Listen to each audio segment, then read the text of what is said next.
Hello student, आज हम देखने वाले हैं। हमने देख लिया था कि एक्सरसाइज 3.1 का तो हमने पूरा कर लिया। अब इसके बाद एक्सरसाइज 3.2 के लिए सबसे पहले कुछ उसके बारे में हम समझ लेते हैं कि इसमें क्या पढ़ना है। जैसे प्रतिस्थापन विधि है, जो कि सब्स्टिट्यूशन मेथड, और एक एलिमिनेशन मेथड, विलोपन विधि। तो इसका क्या नाम है, कह रहा है कि algebraic method of solving a pair of linear equation, या एक रैखिक युग्म को हल करने की बीजगणितीय विधि। जो भी हमारे पास ये इक्वेशन रहते थे, तो हम उन लोगों को कैसे सॉल्व करते थे कि इस प्रतिस्थापन वो ग्राफ मेथड से उसको सॉल्व करते थे, जिसमें इंटरसेक्ट वाला था, कोइंसिडेंट और पैरेलल, प्रतिच्छेदी रेखाएं और समपाती और समांतर रेखाएं। इनको हम देख करके बताते थे कि सॉल्यूशन होगा या नहीं होगा। इनकी हम एक्स और वाई की वैल्यू वहाँ पता करते थे। ऐसे ही हमें यहाँ पर ग्राफ मेथड ना लगा करके इसको क्या है सॉल्व करेंगे। और ये मेथड होता है इनमें, जैसे प्रतिस्थापन विधि से हम देखते हैं कैसे सॉल्व होता है। तो सबसे पहले हम देखें तो जैसे ये हमारे पास दो इक्वेशन है, 7x - 15y बराबर 2, ये इक्वेशन फर्स्ट हो गया। सेकेंड हो गया x + 2y बराबर 3, ये इक्वेशन सेकेंड हो गया, फर्स्ट सेकेंड। अब हम क्या करते हैं, इनका जो मेथड होता है, सबसे पहले हम क्या करेंगे, ऐसे हम चाहे समीकरण 1 चाहे समीकरण 2, इक्वेशन फर्स्ट या सेकेंड में से हम देखते हैं। देखिए यहाँ x का कोफिशिएंट या गुणांक 7 है, यहाँ पर कोफिशिएंट इसका कितना है, 15 है। यहाँ x का 1 है, यहाँ x का 2 है। तो इनमें से ऊपर नीचे चाहे जिस इक्वेशन में हमें जहाँ 1 मिल जाए, जिसका कोफिशिएंट 1 या गुणांक 1 मिल जाए, उसी को हम क्या करेंगे, उसकी वैल्यू हम निकाल लेंगे। क्योंकि वो ये हमें क्या होता है, आसान हो जाएगा निकालना, क्योंकि फ्रैक्शन में नहीं आएगा। इस वजह से हम क्या करेंगे, इस इक्वेशन सेकेंड से निकालेंगे। हम फर्स्ट से भी ले सकते हैं, सेकेंड से भी ले सकते हैं, आपका मन, लेकिन आसान करने के लिए हमें सेकेंड से करना पड़ेगा। अगर फर्स्ट से करेंगे तब पर भी वही आंसर आएगा, सेकेंड से भी करेंगे तो वही। हमें क्या होता है, अगर फर्स्ट को ले रहे हैं तो x बराबर निकाल लीजिए या y बराबर निकाल लीजिए, कोई एक ही निकालिए। ऐसे ही चाहे अगर फर्स्ट को नहीं लेना चाहते तो सेकंड को लीजिए, इक्वेशन को, सेकंड से x का मान निकालिए चाहे y का मान निकालिए। तो ये आप पे डिपेंड करता है किसको लेते हैं, लेकिन लेना एक ही समीकरण हो, दोनों समीकरण को न लीजिए, एक ही समीकरण। तो हमने क्या किया, समीकरण 1 को ले लिया, क्योंकि यहाँ 1 है कोफिशिएंट, तो आसान पड़ेगा हमें करना। तो हम क्या करेंगे, इसको देखिए 2y को उधर अगर सेंड कर दें तो हो जाएगा, ये जाएगा प्लस, तो उधर आएगा तो -3 माइनस का 2y, और ये इक्वेशन थर्ड हो गया। ये x की वैल्यू आ गई। जैसे ही x का हम ये x या y जो भी हम निकाले हैं, और ये किससे निकाला गया है, ये हमने निकाला है इक्वेशन सेकेंड से। तो हम इस दूसरे वाले से निकाले हैं, तो ये इक्वेशन थर्ड नाम दे देंगे। और इस थर्ड वाले को जिससे नहीं निकाला गया है, मतलब एक से नहीं निकाले थे, तो इसको ले जा कर के इसमें पुट करेंगे। कभी भी जिससे निकाला गया, जैसे 2 से निकाला गया, तो x की वैल्यू इसमें मत पुट करिएगा, नहीं तो ये कट जाएंगे, कैंसिल हो जाएंगे दोनों तरफ, और कुछ नहीं मिलेगा। इसी वजह से हमने क्या किया, दूसरे से निकाला, तो पहला अभी छोटा था, तो पहले वाले में इस x की वैल्यू रखी जाएगी। ध्यान रखिए, अगर पहले से निकालते x की मान, तो इसको पुट करते कहाँ पर, सेकेंड वाले में। तो जिससे निकालते हैं उसमें नहीं रखा जाता, ये ध्यान रखिए। तो x का मान समीकरण 1 में रखने पर, या इसे बोलते हैं प्रतिस्थापित करने पर, क्योंकि प्रतिस्थापन विधि है तो इसी प्रतिस्थापित करने पर, या इसको लिख सकते हैं substitute the value of x in equation first. तो रख करके देखते हैं क्या होता है, इसको सॉल्व देखिए कैसे करते हैं हम। तो 7 हो जाएगा, और x देखिए यहाँ 7 × x है, तो x का मान 3 - 2y, तो यहाँ पर रखिए, हो जाएगा 3 - का 2y और माइनस का 15y, ये इक्वल 2 हो जाएगा। अब इस 7 का अंदर मल्टीप्लाई कीजिए तो 21 हो जाएगा, और इसका 7 का 2 में करेंगे, 7 दूना 14y हो जाएगा। यहाँ माइनस कितना है, 15y बराबर 2। देखिए जैसे यहाँ देखिए y है, y, तो जो वेरिएबल जो मिलते हैं, या जैसे x से ही जुड़ेगा, y जुड़ेगा। अगर x है तो x के ही साथ जुड़ेगा, इसके साथ 3x जो भी है, जुड़ना घटना जो भी रहेगा x के साथ जुड़ेगा। तो ध्यान रखिए, तो यहाँ y है तो y वाले जो है ऐसे समझिए जिनके पास वेरिएबल या चर पद होते हैं वो अधिकारी हो जाते हैं। तो ये अधिकारी वाले अधिकारी के पास जाएंगे, इनके पास कुछ नहीं है तो ये इनके पास चले जाएंगे, इनके पास भी x y नहीं है ना तो इनके पास है, तो 21 चला जाएगा 2 के पास, क्योंकि अकेला के चला जाएगा, और जिनके पास y है वो y के साथ जुड़ेंगे। तो देखिए माइनस है, माइनस ऑलरेडी कर्ज में है, माइनस ये भी कर्ज में है, तो माइनस माइनस और कर्ज बढ़ जाएगा, तो हम ये क्या हो जाएगा जुड़ करके ये हो जाएगा 29y। अब हम क्या करेंगे, ये 2 था, अब इसके आगे देखिए प्लस का 21 है, 21 उधर जाएगा तो माइनस का 21 हो जाएगा, तो माइनस का 29, और ये जब इसको हम घटा देंगे तो आ जाएगा माइनस का हमारे पास 91। देखिए दोनों तरफ माइनस माइनस है तो कैंसिल हो जाएंगे, तो आएगा हमारा y की वैल्यू 19। और देखिए इनके बीच में क्या है, 29 और y के बीच में कुछ नहीं है, तो यहाँ पे हम मल्टीप्लाई मानते हैं, और जब मल्टीप्लाई में कोई चीज़ नंबर होता है जब उस साइड जाएगा मतलब कि इक्वल के उधर जाएगा तो हो जाएगा हमारा डिवाइड में, तो हो जाएगा 29। तो ये हो गया हमारा y का मान। अब इस y के मान को हम पुट कर देंगे किस में, इक्वेशन थर्ड में। इक्वेशन थर्ड में पुट कर देंगे तो हमारा क्या आ जाएगी, हमारा मान आ जाएगा या हमारा x की वैल्यू आ जाएगी। तो लिखेंगे y का मान समीकरण 3 में रखने पर, 3 में रखने पर, या फिर हम ऐसे लिख सकते हैं substitute the value of x, अरे y, यहाँ पे हमने y निकाला है तो y इन इक्वेशन थर्ड। देखते हैं यहाँ पर रखते हैं तो जहाँ y होगा y हट जाएगा, वहाँ पे नंबर रखा जाएगा, तो x बराबर 3 माइनस का 2, और देखिए इनके भी बीच में कुछ नहीं है, मल्टीप्लाई है, तो यहाँ मल्टीप्लाई होता है 2 और y के, तो यहाँ पर इस तरीके से लिखेंगे, ब्रैकेट लगा देंगे और ये हो जाएगा इस तरीके से। जब इसको सॉल्व करना है तो ये क्या होगा, देखिए 3 था, ब्रैकेट सॉल्व होगा, तो इनको जब हटाएंगे तो मल्टीप्लाई 19 में 2 का मल्टीप्लाई कर देंगे तो ये हो जाएगा 38 और ये 29। फिर इसको सॉल्व करेंगे तो इसके नीचे 1 ले लेंगे और 29 एलसीएम हो जाएगा। जब इसका मल्टीप्लाई हम इधर कर देंगे तो 9 त्रिक 27, 3 दूनी 6, 2 8, माइनस का 38, क्योंकि 29 से ये कट जाएगा। तो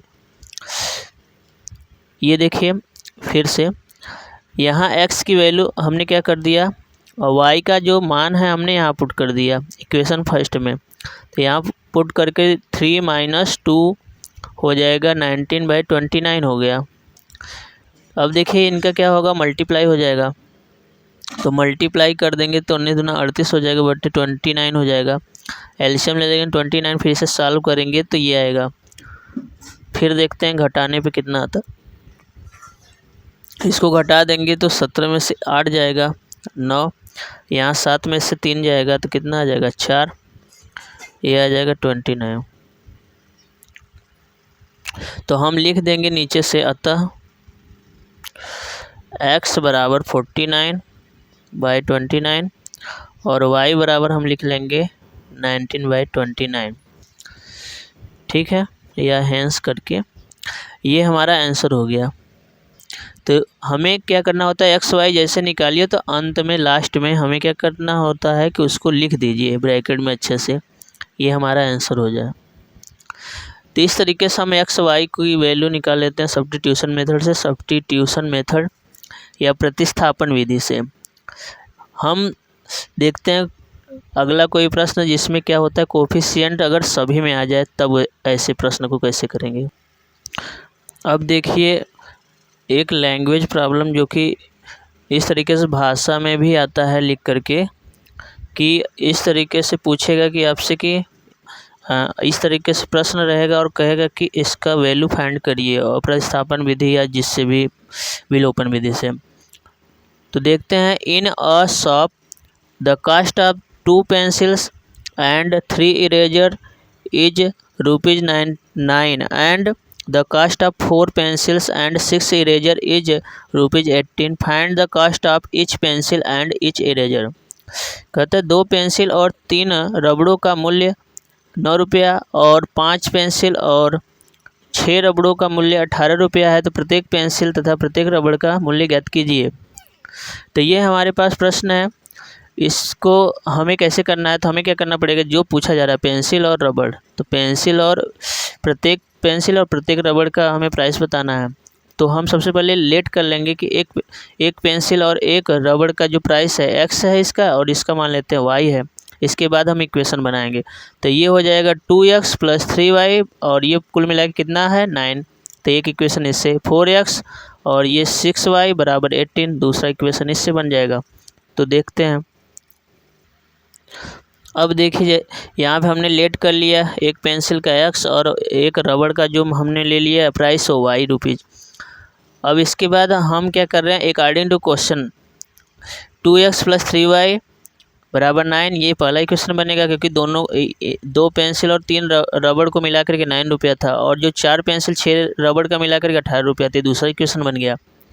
फिर हम क्या करेंगे, अब देखिए यहाँ पर क्या हो गया है, यहाँ पर भी x का कोफिशिएंट y का कोफिशिएंट यहाँ 3 है और यहाँ 4 है, यहाँ 6 है, यहाँ सबके गुणांक हैं। तो ऐसे केस में हम क्या करेंगे, चाहे हम इक्वेशन फर्स्ट ले लें चाहे इक्वेशन सेकंड, हमें इसमें कोई मैटर नहीं करता। तो क्योंकि हमने वहाँ बताया था यदि यहाँ पर किसी में भी यहाँ पर 1 होता है या यहाँ कहीं भी अगर एक जगह 1 होता तो हमारा आसान हो जाता काम, हम उसकी वैल्यू निकाल लेते आराम से, हम उसी को लेते। चाहे पहले में अगर इसमें यहाँ पे 2 ना लिखा होता तो इसी को ले लेते, तो लेकिन यहाँ पे तो हर जगह लिखा है, तो हमारा मन चाहे हम पहले को उठाएं चाहे दूसरे को, क्योंकि आना दोनों में फ्रैक्शन है, दोनों में। देखिए पहला वाले से अगर हम ले लेते हैं फ्रॉम इक्वेशन फर्स्ट, समीकरण 1 से, समीकरण 1 से करेंगे तो देखिए 2x तो इधर ही लिखिए और ये हो जाएगा 9 और इधर जाएगा ये 3y, तो हो जाएगा -3y। अब हम x बराबर निकालेंगे, देखिए 2 यहाँ मल्टीप्लाई में, तो इधर जाएगा डिवाइड करेगा, तो डिवाइड सभी को करेगा तो हो जाएगा 2। तो ये सभी को जब 2 जाएगा तो ऐसा नहीं केवल 9 को डिवाइड करेगा, ये दोनों को डिवाइड करेगा, ध्यान रखिएगा। और ये हो जाएगा इक्वेशन थर्ड। तो हमारे पास इक्वेशन थर्ड आ गया। अब क्या करेंगे, इसकी वैल्यू को हम क्या ले जाकर पुट करेंगे, पहले से निकाले हैं तो पहले में नहीं दूसरे में पुट किया जाएगा। तो हम क्या करेंगे, x का मान समीकरण 2 में प्रतिस्थापित करने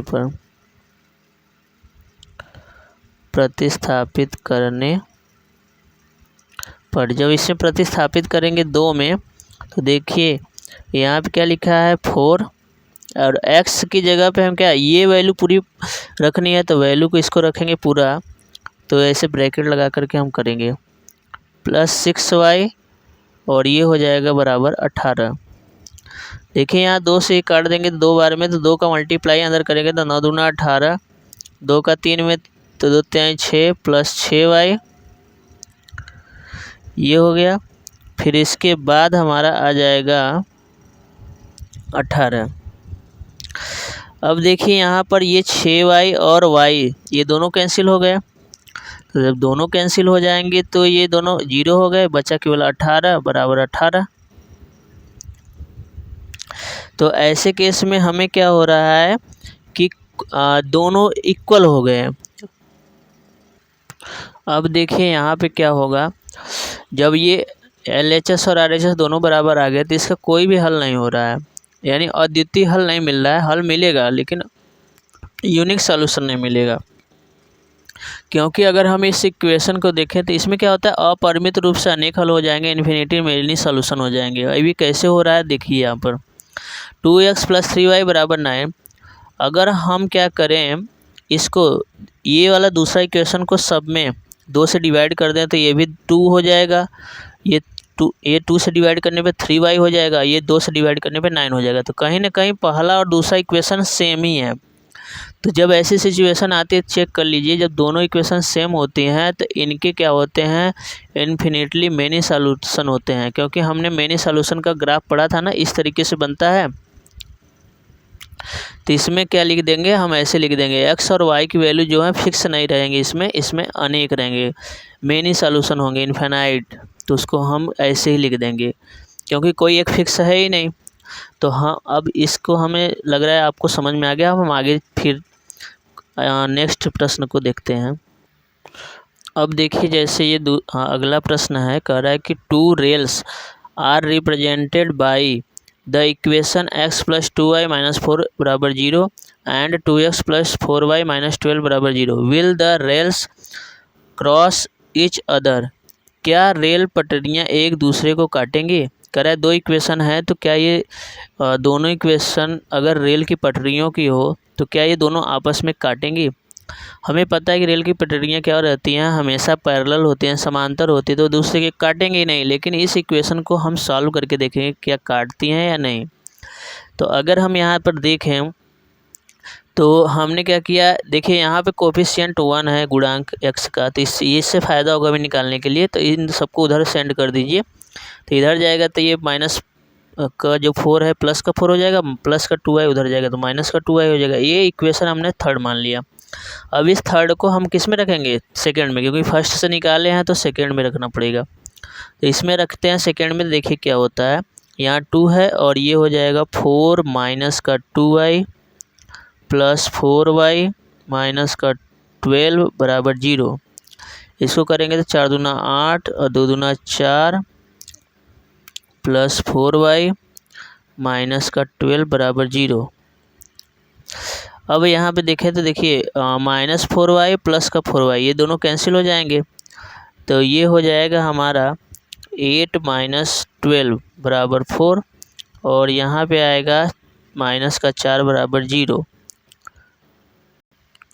अगर हम यहाँ देखें तो -4 बराबर 0, यहाँ पे हमें क्या हो रहा है, देखिए इसको सॉल्व करेंगे तो इस पर रख करके तो 2 × 4 - 2y प्लस 4y - 12 बराबर 0। तो इसको सॉल्व कर देंगे तो 8 और यहाँ पे 2 × 2 = 4y प्लस 4y - 12 बराबर 0। 8 - 12 बराबर 0, तो यहाँ पे -4 बराबर 0 आया, जो कि यहाँ पे हमें y की वैल्यू नहीं मिल रही है। तो y की वैल्यू मिल नहीं रही तो हम इक्वेशन को चेक करेंगे, इक्वेशन है कैसा।